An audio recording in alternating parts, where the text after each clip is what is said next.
لبیک اللہم لبیک، خیموں کی بستی مینا میں تلبیہ کی گونج، مناسک حج کا آغاز کل وقوف عرفات، تقریباً 20 لاکھ بندگان توحید ارض مقدس پر جمع۔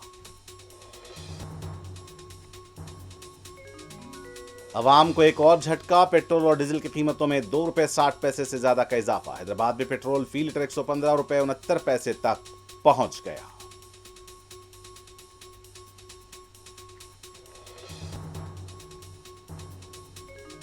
عوام پر بوجھ، الیکشن ختم، عوام کی ضرورت ختم، بی جے پی پر اپوزیشن کی تنقید۔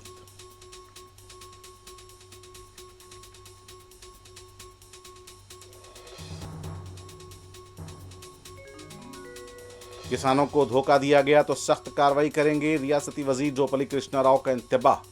پیٹرول ڈیزل کی قیمتوں پر مرکزی حکومت کو توجہ دلائیں، کسانوں کے ساتھ ہمدردی کا ڈھونگ بند کریں، پونم پربھاکر کی بی جے پی کے احتجاج پر تنقید۔ بی آر ایس کے دوبارہ اقتدار پر آنے پر 24 گھنٹے پانی سربراہ کیا جائے گا، ریونت ریڈی نے ایک بھی اندرما مکان بنایا ہے تو سیاست سے سبکدوش ہو جاؤں گا۔ کے ٹی آر کا چیلنج، کانگریس حکومت کسانوں کو دھوکہ دے رہی ہے، ہریش راؤ کا الزام۔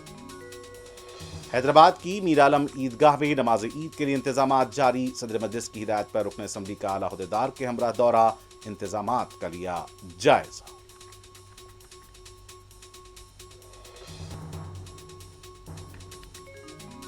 شامر پیٹ کے حدود میں 2 گاڑیوں کا تصادم، ایک شخص ہلاک، ایک کی حالت نازک۔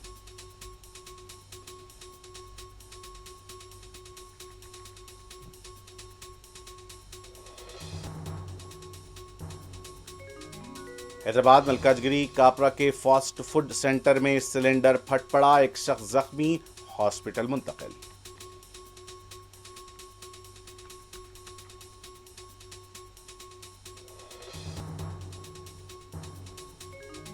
اور ایران کے ساتھ فائدے کا معاہدہ کیا جائے گا، امریکی صدر ٹرمپ کا موقف، کوئی بھی معاہدہ سپریم لیڈر کی منظوری کے بنا نہیں ہوگا، ایرانی صدر کا رد عمل۔